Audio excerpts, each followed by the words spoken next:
Good afternoon, everyone. I hope you're doing well. So in this video, we're going to be going through a workflow on how to recruit correctly on LinkedIn. A lot of people recruit wrong on LinkedIn. There is an exact or high converting strategy you can use to actually recruit. So it's not going to be fluff. I'm going to show you exactly what I would do in this scenario. So we're going to use it both for candidates and clients, and I'm going to show you how to expertly navigate LinkedIn once you get started. So it's literally a 4-step process. We're going to find candidates we want. Then we're going to find clients, and we're going to use the clients to find candidates, and we're going to use the candidates to find clients. So it's a 4-step process, and I'm going to show you exactly what to say, how to say it. So all you have to do is copy this method and this strategy, and it should work well. So we're going to make it difficult. We're going to search a JavaScript developer, and let's search developer, and we want them to be in London, in the United Kingdom. What this does, Recruiting, it scours the whole of the internet in terms of LinkedIn on Google. Google indexes LinkedIn better. I've always said it before, and we don't want them to have, actually I'll leave that blank. And what we're going to do is we're going to open this window, and what this does, it shows us all the profiles that is a JavaScript developer in London or has previously been one in some point in their time. So let's say, for example, we don't want, let's say this is good.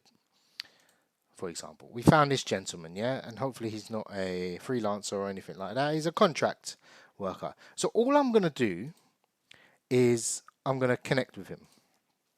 You can add a note. I would oppose that. I would just send a connection request.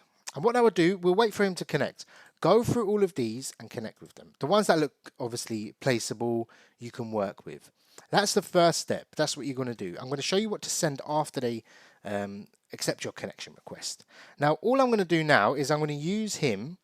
He's a contract candidate. So this shows me that these companies are quite large in scope, but they typically use agencies or possibly use agencies or have a good internal team. So all I'm going to do is go over to here. I'm going to click people, and this is using a candidate to find a client. And all I'm going to do is type in HR or talent acquisition or recruitment manager, business partner, head of employee. And now all I can do is contact, let's say, for example, head of employee experience. No, not good enough. And you want to find who the correct person is, maybe head of talent, HR manager, possibly. And you'd find the correct person to go from here, like that. Now, I found this, I would say he's okay, yeah? If not, you can go through and see who's better. Now, all I'm going to do now is go into where he's previously worked.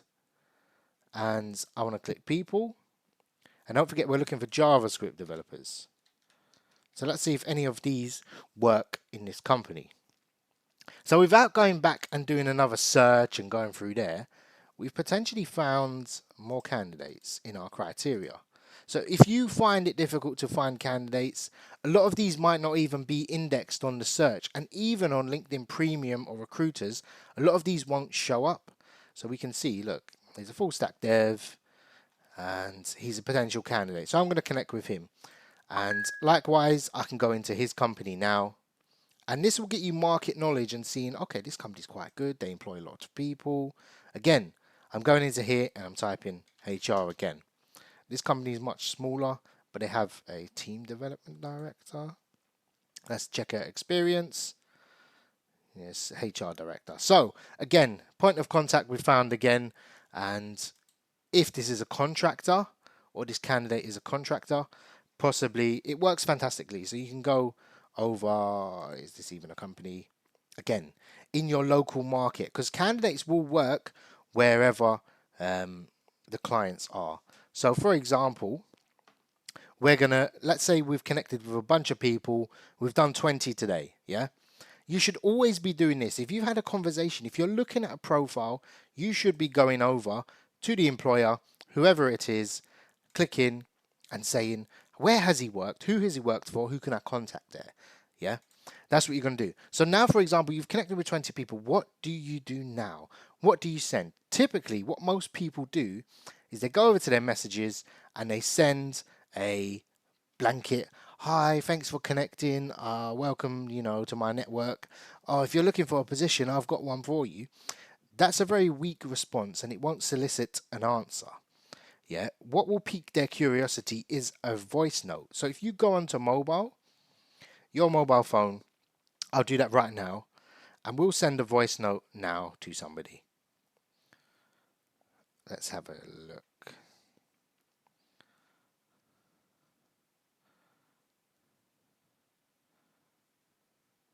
Okay, I'm going to send a voice note.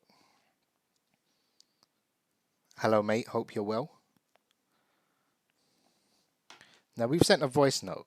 Now, what do you say in the voice note? Here's the voice note that's come up. You can see from here if it will play. Hello, mate. Hope you're well. I don't know if you're able to hear that, but it's literally hello, mate. How are you? Whatever. And what we're going to do now is send the candidates and the clients a message. There are certain scripts you can say. It could be, look, thanks for connecting. I'm currently recruiting positions in your area. If you're ever open to new opportunities, feel free to get in touch and we'll have a chat.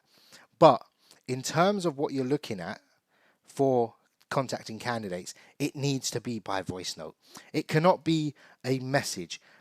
People are under the impression that every single message from a recruiter is automated. You can't automate voice notes. It shows you genuinely wanted the personal touch and you wanted to reach out to them. So if you're not doing that and you're not following these methods, chances are you're not recruiting very well. Everything you see on here you should be going into. For example, I've seen this gentleman. Who is he? Where does he work? Your connection should be in your field anyway. That's why it's important. I mean, he's a YouTuber like me, what bloody hell. But going back, everyone you see here you should be connecting with or should be in your scope or your profile. If not, you shouldn't be following them, you shouldn't be looking at their stuff. It needs to be all centered around your industry and what you're recruiting for. Again, JavaScript developers, we can go on, and this method just works with everyone. LinkedIn is designed to have first, second, third connection lists. Again, I think this is probably a small company, but we can contact the owner if there's it's potentially a good one. Again, HR, do the same process. HR, there is no HR. Delivery consultant. Yeah, it's the internal recruiter. Anyway, going back to that, this could be a fake profile, I'm guessing, but you must be following this method, because you recruiting on LinkedIn, finding a profile, going on there, clicking on someone, connecting with them, and going back to here, you're not following the trail of connections and history. You can get a lot of information from someone's little profile. This gentleman doesn't have a massive profile, but in terms of every other candidate, look at them, go through them. They've probably got a lot of experience, they've worked at a lot of places, and lo and behold, keep this method up. Consistency is key, and you'll be able to sort of win new business as well as gain your network over this. Because if you're not doing this, then chances are you'll just run out of candidates very quickly, and you'll be hand to mouth. So I hope you've enjoyed this video and found it useful. If you have any questions, please let me know.